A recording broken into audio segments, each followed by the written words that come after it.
Hello students, मैं doctor S K. Verma आज RNA और इसके ट्रांसक्रिप्शन के बारे में डिस्कस करेंगे। आरएनए एक प्रकार का न्यूक्लिक एसिड है और ये बना है रिबोस शुगर 5 कार्बन का शुगर है प्लस नाइट्रोजन बेस और plus phosphoric acid. Ribose sugar 5 carbon का बना हुआ शुगर है और इसमें यदि आप देखेंगे ये पहला कार्बन, दूसरा कार्बन, तीसरा कार्बन, चौथा कार्बन और ये 5वां कार्बन। पहला कार्बन HOH, दूसरा कार्बन पर भी ये देखिए HOH, तीसरा कार्बन HOH, चौथा कार्बन HOH और ये 5वां कार्बन। इस तरीके से आप देखेंगे ये रिबोस शुगर है और रिबोस शुगर की एक सबसे बड़ी इंपॉर्टेंट चीज आपको दिखाई देगी ये कि यहां पर 5 कार्बन है और 5 ऑक्सीजन भी है, जबकि डीएनए के केस में आप देखेंगे कि वहां पर सेकंड नंबर कार्बन पर ऑक्सीजन नहीं पाया जाता। इस तरीके से आप देख सकते हैं कि डीएनए में डीऑक्सी रिबोस शुगर है जबकि आरएनए में रिबोस शुगर है। इसीलिए आरएनए का पूरा नाम है राइबोन्यूक्लिक एसिड और डीएनए का नाम है डीऑक्सी राइबोन्यूक्लिक एसिड, शुगर के ही पॉइंट ऑफ व्यू पर। अब आप देखेंगे नाइट्रोजन बेस को, तो यहां 2 प्रकार के नाइट्रोजन बेस हैं।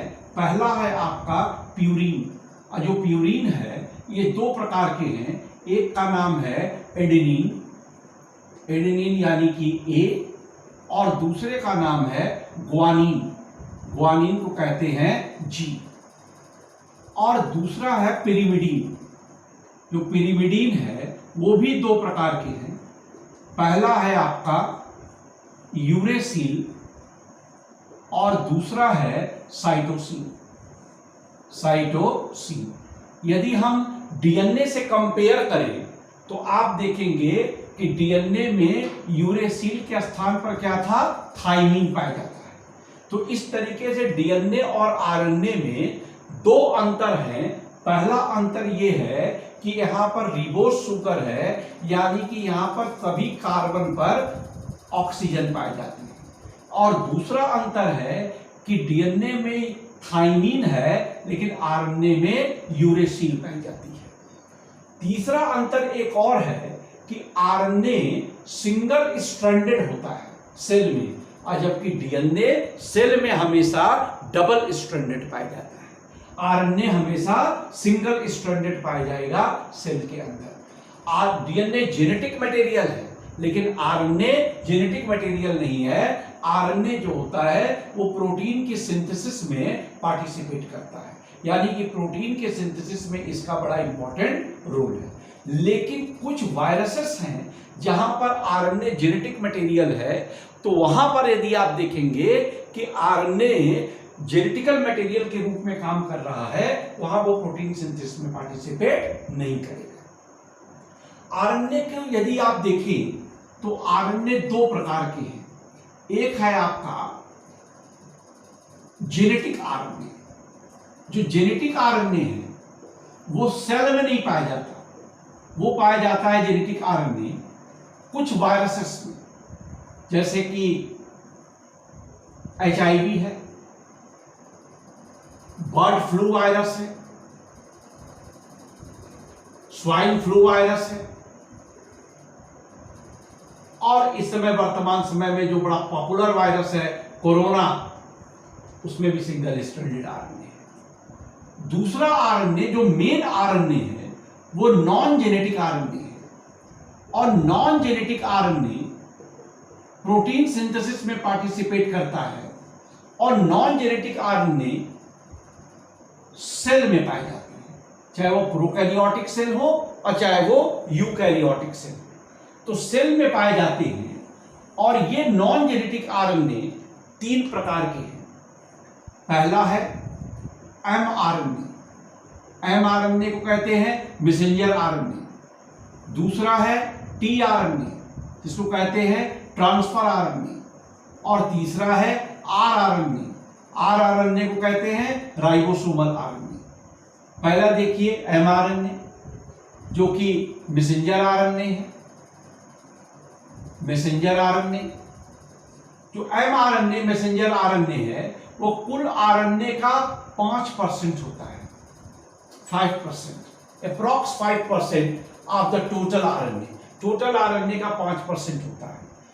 mRNA को यदि आप देखेंगे मैसेंजर आरएनए को तो ये इस तरीके से है, ये 5 प्राइम टू 3 प्राइम, और इस पे कोडान पाए जाते हैं।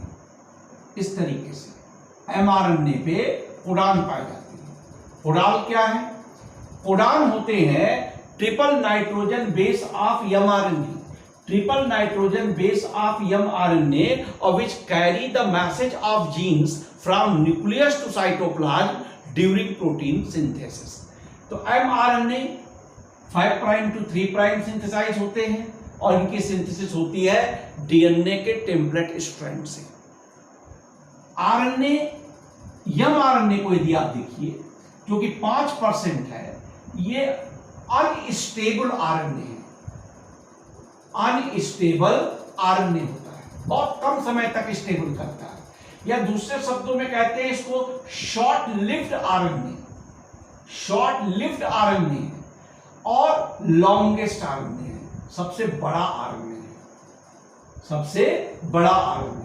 एक बड़ा महत्वपूर्ण पॉइंट मैं आपको यहां बताना चाहता हूं mRNA के संदर्भ में कि यूकैरियोटिक सेल में जो mRNA होता है उसमें जो है 5 प्राइम एंड के पास आप देखेंगे एक कैप लगा रहता है, और ये कैप जो होता है वो बना होता है 7 मेथिल ग्वानोसिन का। 7 मेथिल ग्वानोसिन का बना हुआ कैप होता है यूकैरियोटिक mRNA के केस में। तो यूकैरियोटिक सेल में एक और इंपॉर्टेंट पॉइंट होती है, वो इंपॉर्टेंट पॉइंट ये है कि यूकैरियोटिक सेल में पहले HNRNA बनेगा, यानी हेट्रोजीनस न्यूक्लियर आरएनए बनता है, और हेट्रोजीनस न्यूक्लियर आरएनए से में आप देखेंगे पोस्ट ट्रांसक्रिप्शनल चेंजेस होगा, तब जाकर फिर mRNA का फॉर्मेशन होता है। तो यूकैरियोटिक सेल में दो चीज आपको स्पेसिफिक दिखाई देगी, एक की 5 प्राइम एंड पर 7 मेथिल ग्वानोसिन का बना हुआ कैप होगा, और दूसरा होगा यूकैरियोट में कि पहले HNRNA बनेगा, उसके बाद उसमें पोस्ट ट्रांसक्रिप्शनल चेंजेस होगा, तब उससे mRNA का फॉर्मेशन होगा। अब आइए देखिए दूसरा है आपका tRNA। tRNA को यदि आप देखेंगे जिसको कहते हैं ट्रांसफर आरएनए। tRNA को क्या कहते हैं? ट्रांसफर आरएनए कहते हैं। ये ट्रांसफर आरएनए है tRNA, ट्रांसफर आरएनए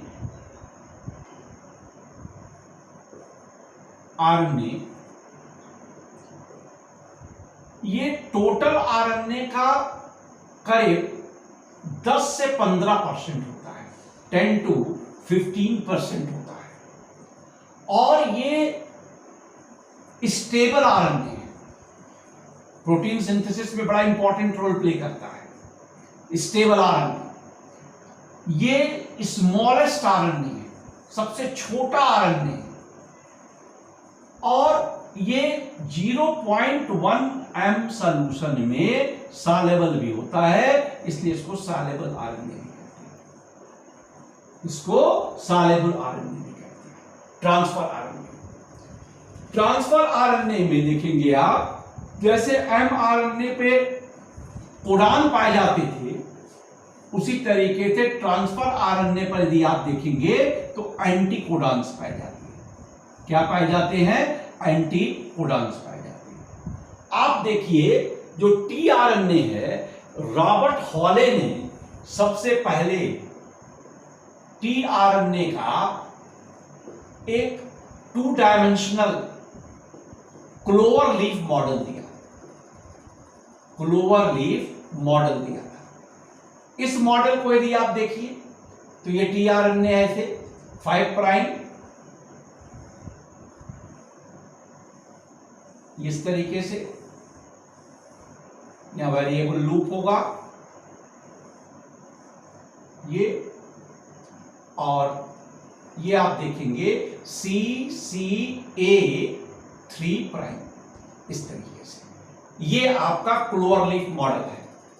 इसमें देखेंगे CCA3' एमिनो एसिड से जुड़ेगा, एप्रोप्रिएट एमिनो एसिड से प्रोटीन सिंथेसिस में, इसलिए इसको कहते हैं एमिनो एसिड आर्म।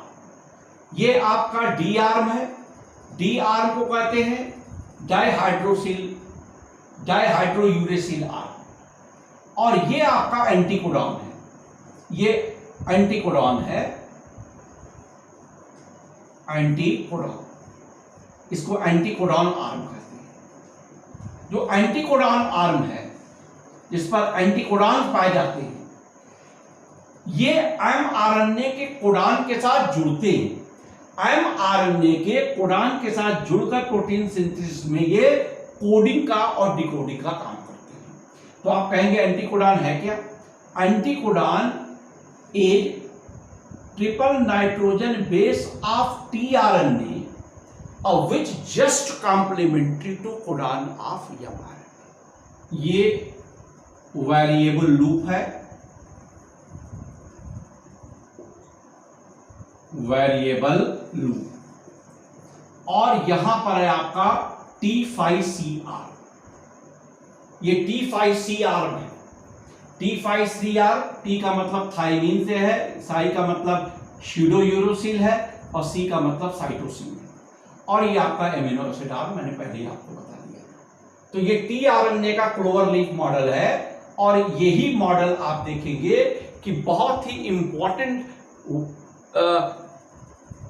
व्यू प्रस्तुत करता है, खास तौर से जब हम प्रोटीन की सिंथेसिस डिस्क्राइब करेंगे। अब आता है तीसरा आरएनए, जिसको कहते हैं राइबोसोमल आरएनए। सबसे ज्यादा आरएनए यही है, राइबोसोमल आरएनए, और यह कुल आरएनए का लगभग 80% होता है, यानी कि 80%। और यह आरएनए करेगा क्या कि राइबोसोम्स का फॉर्मेशन करता है, और राइबोसोम्स आप जानते हैं कि साइट ऑफ प्रोटीन सिंथेसिस है, यानी कि राइबोसोम पर ही प्रोटीन की सिंथेसिस होती है। Site of protein synthesis ribosomes, तो site of protein synthesis ribosomes है, और उस पर यदि आप देखेंगे उसको बनाने का जो काम है वो किसका है? आरएनए का। तो इस तरीके से एमआरएनए, टीआरएनए और आरएनए तीनों प्रोटीन के सिंथेसिस में बहुत इंपॉर्टेंट रोल प्ले करते हैं। अब आइए ट्रांसक्रिप्शन, यानी कि आरएनए से नहीं बनता, इसलिए आरएनए का रेप्लिकेशन नहीं होगा। आरएनए डीएनए से बनता है, इसलिए इसको कहते क्या है? ट्रांसक्रिप्शन, यानी कि ट्रांसक्रिप्शन आरएनए सिंथेसिस। आरएनए की सिंथेसिस यदि आप देखिए कि आरएनए बनेगा डीएनए के टेम्पलेट स्ट्रैंड से, और आरएनए के बनने में एक एंजाइम की जरूरत पड़ती है, और उस एंजाइम का नाम है आरएनए पॉलीमरेज। कुछ लोग इसको कहते हैं डीएनए डिपेंडेंट आरएनए पॉलीमरेज भी। ये जो आरएनए पॉलीमरेज है, इसको यदि आप देखिएगा तो ये बना है कोर प्रोटीन का, कोर प्रोटीन, और उसके अंदर यदि आप देखेंगे अल्फा 1, अल्फा 2, बीटा 1, बीटा 2 और ओमेगा, यानी 5 कोर प्रोटीन के पार्टिकल्स होते हैं। और नॉन प्रोटीन का यदि आप देखेंगे बना हुआ कोफैक्टर है, और जो कोफैक्टर है उसको सिग्मा फैक्टर भी कहते हैं, सिग्मा फैक्टर। तो कोफैक्टर क्या हुआ? नॉन प्रोटीन का बना है, ये प्रोटीन का नहीं है, और ये प्रोटीन का बना है। 3 स्टेप में पूरी प्रक्रिया होती है। पहला स्टेप है इनिशिएशन, इनिशिएशन। दूसरा स्टेप है इलॉन्गेशन, और तीसरा स्टेप है टर्मिनेशन, टर्मिनेशन। तो 3 स्टेप में ये आप देखेंगे कि प्रक्रिया होती है। ये देखिए कैसे होगा। ये है आपका डीएनए का डबल हेलिक्स, ये डबल हेलिक्स डीएनए है। ये देखिए डबल हेलिक्स डीएनए। और इसमें यदि आप देखेंगे डबल हेलिक्स डीएनए में कि एक स्ट्रैंड ये जा रही है ऐसे, तो ये है आपका 5 प्राइम टू 3 प्राइम, और ये स्ट्रैंड है इधर 5 प्राइम टू 3 प्राइम। अब आप देखेंगे कि ये ऊपर वाला स्ट्रैंड है जिसको कहते हैं टेम्पलेट स्ट्रैंड, टेम्पलेट स्ट्रैंड। और टेम्पलेट स्ट्रैंड को एंटी कोडिंग स्ट्रैंड भी कहते हैं, एंटी कोडिंग स्ट्रैंड भी कहते हैं। और ये है सेंस स्ट्रैंड, उसके कॉम्प्लीमेंट्री जो है वो सेंस स्ट्रैंड है। सेंस स्ट्रैंड को कोडिंग स्ट्रैंड भी कहते हैं, इनको कोडिंग स्ट्रैंड भी कहते हैं। यहां पर टेम्पलेट स्ट्रैंड से ही आरएनए बनेगा। मान लीजिए हम एमआरएनए बना रहे हैं, तो इस तरीके से आप देखेंगे ये है आपका टेम्पलेट स्ट्रैंड का एक पॉइंट, जहां पर आके लगेगा आरएनए पॉलीमरेज का सिग्मा फैक्टर, जो कि बना है किस चीज का बना है, आरएनए पॉलीमरेज का सिग्मा फैक्टर लगेगा यहां पर। इस तरीके से आप देखिएगा ये सिग्मा फैक्टर है, सिग्मा फैक्टर। तो जिस स्थान पर सिग्मा फैक्टर लगेगा उसको कहते क्या है, प्रमोटर। उसको क्या कहेंगे, प्रमोटर कहेंगे। यानी कि site of DNA template strand on which sigma factor of RNA polymerase is attached called the promoter, उसको प्रमोटर कहते हैं। ठीक है, अब देखिए तो प्रमोटर के लगते ही यहां पर पहला स्टेप हो रहा है, और उस पहले स्टेप का नाम है क्या, पहले स्टेप का नाम है इनिशिएशन। तो जो प्रमोटर पर सिग्मा फैक्टर लगेगा, ये सिग्मा फैक्टर है, तो सिग्मा फैक्टर इनिशिएट करेगा किसको, आरएनए की सिंथेसिस को। तो आरएनए की सिंथेसिस को आप देखेंगे कि सिग्मा फैक्टर इनिशिएट करेगा इस तरीके से, यहां है आप देखिए, तो इनिशिएशन होगा। तो ये इनिशिएशन हो रहा है।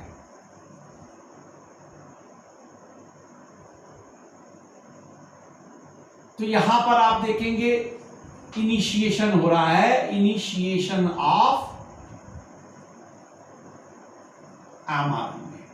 मैंने एमआरएनए लिया है बनाने के लिए, एमआरएनए का इनिशिएशन। कौन इनिशिएशन करेगा, इनिशिएशन कर रहा है सिग्मा फैक्टर। फिर आप देखिए दूसरे स्टेप में वही चीज है,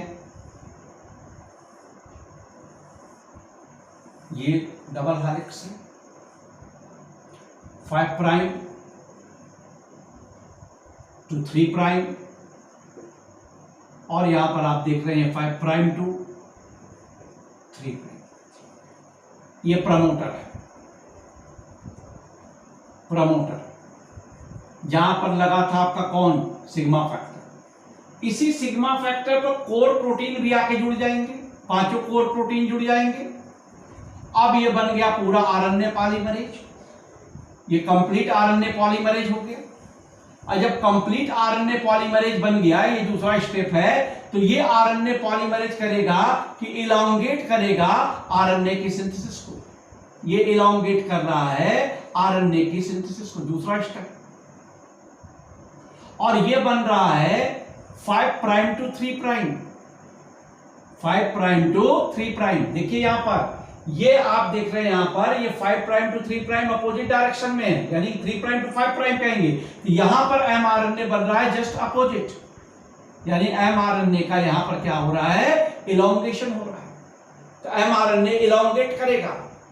और यदि आप देखिए कि जो टेम्पलेट स्ट्रैंड ऑफ डीएनए है, सपोज कर लीजिए यदि टेम्पलेट स्ट्रैंड ऑफ डीएनए इस तरीके से है, यानी कि 5 prime to 5 prime A T T C G T A 3 prime, तो इससे जो mRNA बन रहा है, जो mRNA से सिंथेसाइज हो रहा है, ये जस्ट कॉम्प्लीमेंट्री होगा, यानी कि 5 प्राइम टू ए की जगह पर क्या आ जाएगा, टी नहीं यू, क्योंकि थाइमिन के स्थान पर यूरेसिल है, टी के स्थान पर ए, जी के स्थान पर सी, सी के स्थान पर जी, टी के स्थान पर ए, टी के स्थान पर ए के स्थान पर टी, टी नहीं यू, और ये 3 प्राइम।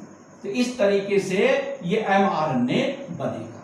तो mRNA इस तरीके से आप देखेंगे टेम्पलेट स्ट्रैंड से सिंथेसाइज होगा। कौन करेगा, RNA पॉलीमरेज करेगा। अब आइए इसके बाद तीसरा स्टेप, जो तीसरा स्टेप है, इसमें यदि आप देखेंगे इस तरीके से, ये 5 प्राइम है, 3 प्राइम, इधर 5 प्राइम टू 3 प्राइम। अब जो ये प्रमोटर है, इसी प्रमोटर पर आके लग जाएगा रो फैक्टर। कौन लगेगा, रो फैक्टर लग जाएगा। और रो फैक्टर का 2 काम है। पहला काम करेगा, ये रिप्लेस कर देगा RNA पॉलीमरेज को, यानी कि RNA पॉलीमरेज को रिप्लेस कर दिया। कहां से, प्रमोटर से। RNA पॉलीमरेज को प्रमोटर से रिप्लेस कर देगा, और इसके बाद ये टर्मिनेट कर देगा किसको, सिंथेसाइज्ड mRNA को, यानी कि जो mRNA सिंथेसाइज हुआ है उसको ये टर्मिनेट कर देगा। 5 प्राइम टू 3 प्राइम जो बना है, इसको ये टर्मिनेट कर देगा। तो टर्मिनेशन का काम कौन कर रहा है, टर्मिनेशन का काम कर रहा है रो फैक्टर। ये तीसरा स्टेप है, इसको कहते क्या है, टर्मिनेशन। और ये mRNA जब टर्मिनेट हो जाएगा तो ये न्यूक्लियस से चला जाएगा साइटोप्लाज्म में, और जाकर वो राइबोसोम से जुड़ेगा, और जुड़कर जो है आप देखेंगे प्रोटीन के सिंथेसिस में पार्टिसिपेट करेगा। तो इनिशिएशन कौन कर रहा है, इनिशिएशन कर रहा है आपका sigma factor of RNA polymerase. Elongation कौन कर रहा है, RNA पॉलीमरेज पूरा कर रहा है। और टर्मिनेशन कौन कर रहा है, टर्मिनेशन रो फैक्टर कर रहा है। स्टूडेंट्स, आज के वीडियो में इतना ही। अगले वीडियो में हम किसी दूसरे टॉपिक के बारे में डिस्कस करेंगे। आप हमारे वीडियो को लाइक करें, शेयर करें और चैनल को सब्सक्राइब करना न भूलें। Thank you.